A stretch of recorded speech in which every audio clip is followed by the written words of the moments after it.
Vijayawada parliament MP Kesineni Nani ఉదయాన్నే సంచలన ట్వీట్ను చేశారు. దాంట్లో ప్రధానంగా అతను బాధ్యతల నుంచి తప్పిస్తున్నట్టుగా పార్టీ సంబంధించిన విషయాల్లో జోక్యం చేసుకోవద్దంటూ కూడా ట్వీట్ చేసిన పరిస్థితి. దీనిపై మనతో మాట్లాడేందుకు కేశినేని చిన్ని ఉన్నారు. ఆయనతో మాట్లాడు. ఎలా చూస్తున్నారు సార్? ఎంపీ గారు ఇప్పటికే మీ వర్గాన్ని వ్యతిరేకిస్తున్నారంటూ కూడా పెద్దగా తిరువూరులో కూడా కొంత ఇబ్బందికర వాతావరణం, ఉద్రిక్త పరిస్థితి కూడా నెలకొన్న పరిస్థితి, పోలీస్ స్టేషన్లో కేసులు కూడా నమోదైన పరిస్థితి. ఎలా చూస్తూ ఉన్నారు ఉదయాన్నే ఆ ట్వీట్ని? ముందుగా మీకు చెప్పేది, తెలుగుదేశంలో ఒకటే వర్గం, అది చంద్రబాబు నాయుడు గారి వర్గం. మాకు వర్గాలు లేవు. ఏదో కుటుంబంలో చిన్న చిన్న అభిప్రాయ భేదాలు ఎప్పుడైనా ఉండేది. మా తెలుగుదేశం కుటుంబంలో మిగతా తెలుగు పార్టీల్లో చూస్తే ఎమ్మెల్యేలు ఎమ్మెల్సీలు వెళ్ళిపోతున్నారు, పార్టీలు ఖాళీ అవుతున్నాయి. కానీ మా తెలుగుదేశం సమిష్టి నాయకత్వంతో పనిచేసే పార్టీ. మేమేదో చిన్న చిన్న బాధాభిప్రాయాలు ఉంటాయేమో మేమందరం కూర్చుని పరిష్కరించుకోగలం. సరే, అంటే ఆయన మొన్నటి వరకు కూడా ఆయన కూడా వచ్చిన పరిస్థితి, తిరువూరులో సభకు సంబంధించి ఏర్పాట్లకు సంబంధించి ఆయన కూడా పాల్గొన్న పరిస్థితి. ఈరోజు నేను జోక్యం చేసుకున్నట్టు కూడా ఆయన ట్వీట్ పెట్టిన పరిస్థితి. దీన్ని ఎలా చూస్తూ ఉన్నారు? ఆయన రేపు ఆహ్వానించే పరిస్థితి ఏమైనా ఉందా అసలు సభకి? ఆయన ఇక్కడ పార్లమెంట్ సభ్యులు, వారికి ప్రోటోకాల్ ఉంటుంది, వారు తప్పకుండా వస్తారనుకుంటున్నాను. ఎందుకంటే సభకి ఆయన ఇక్కడ పాల్గొంటారని అనుకుంటున్నాం. మిగతా విషయాలు అంటారా, మేమందరం నాయకత్వం అందరం కలిసికట్టుగా పనిచేస్తాం, సభను విజయవంతం చేస్తాం. అంతే కదా, ఈ పార్లమెంట్ పరిధిలో ఉన్న నియోజకవర్గాలకు సంబంధించిన ఎవరైతే ఇన్ఛార్జీలు ఉన్నారో వారందరూ కూడా మీకే సపోర్ట్ చేస్తున్నారని, ఆయనకి ఎవరు సపోర్ట్ లేదంటూ కూడా ఆయన మాట్లాడుతూ ఉన్నారు. ఉన్న సపోర్ట్లో ఉన్న వాళ్ళందరూ కూడా దోచుకోవడానికి సంబంధించిన వ్యక్తులు అంటూ కూడా ఆయన తీవ్ర ఆరోపణలు మొన్న కూడా చేసిన పరిస్థితి మీరు చూస్తున్నారు. గత 5 సంవత్సరాలుగా కార్యకర్తలు, నాయకులు కేసులను ఎదుర్కొంటున్నారు, ఆస్తులు కోల్పోతున్నారు, రకరకాల ఇబ్బందులు పడుతున్నారు. కరోనా సమయంలో అయితే ప్రభుత్వం కరోనా కూడా జైల్లో పెట్టి కరోనా వల్ల కూడా మృతి చెందిన వారు ఉన్నారు. ఇన్ని ఇబ్బందుల్లో ఏ పార్టీ కార్యకర్త, నాయకుడు తెలుగుదేశం పార్టీ కోసమే కృషి చేస్తున్నారు. కానీ ఎవరూ కూడా దోచుకోవడానికి లేరు.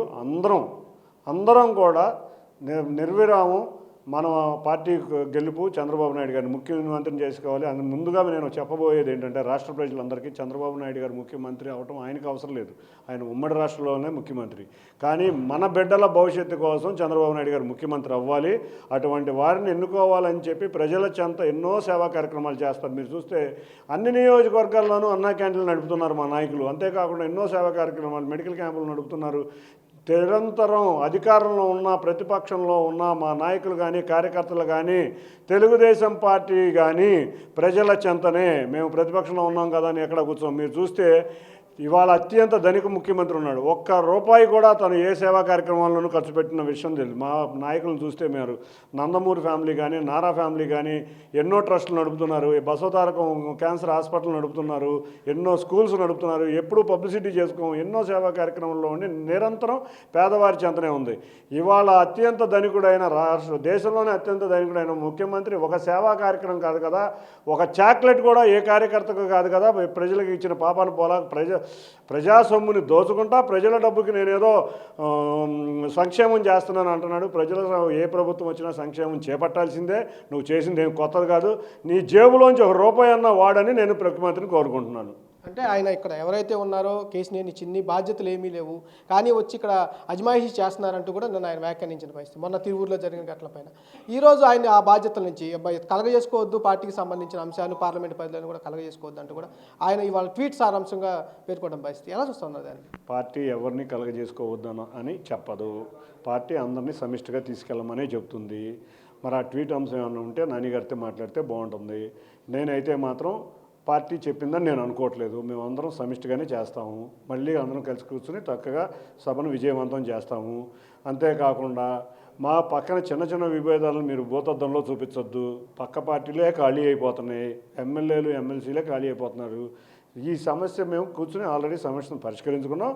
రాబోయే సమయంలో అందరం కలిసికట్టుగా తెలుగుదేశం విజయానికి కృషి చేస్తాం. అంటే పార్టీ మీకు ఏమైనా బాధ్యతలు అప్పచెప్పిందా? ఏమైనా మాట్లాడటం జరిగిందా పార్లమెంట్ పరిధిలో ఇలాంటి కార్యక్రమాలు చేయండి అని చెప్పి? నాతో ఎవరూ మాట్లాడలేదు. కానీ అక్కడ ఉన్న అనేక మంది నాయకుల్లో నేను కూడా ఒకరిని పార్టీ కోసం చేస్తాను. ఎందుకంటే తిరువూరు అనే ప్రాంతంలో నేను ఎక్కువగా సేవా కార్యక్రమాలు చేశాను. ఆ సేవా కార్యక్రమంలో అక్కడ ఉన్న ప్రజలకి నాయకులకి చెంతనయ్యాను.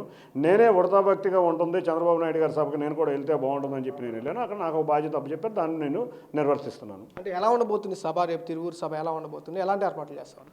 అద్భుతంగా జరగబోతుంది. సో తిరువూరు లాంటి ప్రాంతంలో 1,00,000 మంది ప్రజలు రాబోతున్నారు.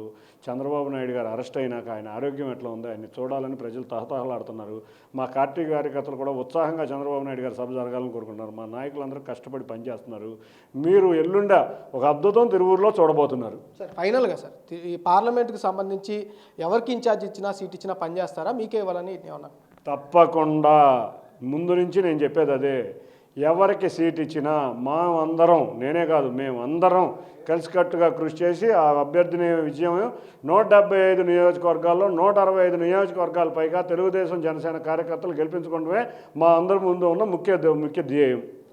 ఫైనల్గా ఏదైతే తిరువూరుకి సంబంధించి ఇష్యూ ఏదైతే స్టార్ట్ అయిందో ఉద్రిక్త వాతావరణం మధ్య మార్నింగ్ కేసినేని నాని ఏదైతే ట్వీట్ చేస్తారో దానికి సంబంధించి ఆయన స్పందిస్తున్న పరిస్థితి ఉంది.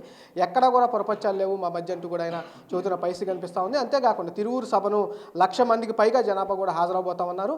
బ్రహ్మాండంగా సభను విజయవంతం చేయబోతున్నాం అంటూ కూడా చిన్ని చెప్తున్న పరిస్థితి ఉంది. అంతేకాకుండా ఎవరు అభ్యర్థిగా వచ్చినా సరే పార్టీ గెలుపు కోసం కృషి చేస్తామంటూ కూడా చిన్ని చెబుతున్న పరిస్థితి కనిపిస్తూ ఉంది. కెమెరామెన్ సాయితో మల్లికార్జున, బిగ్ టీవీ, విజయవాడ.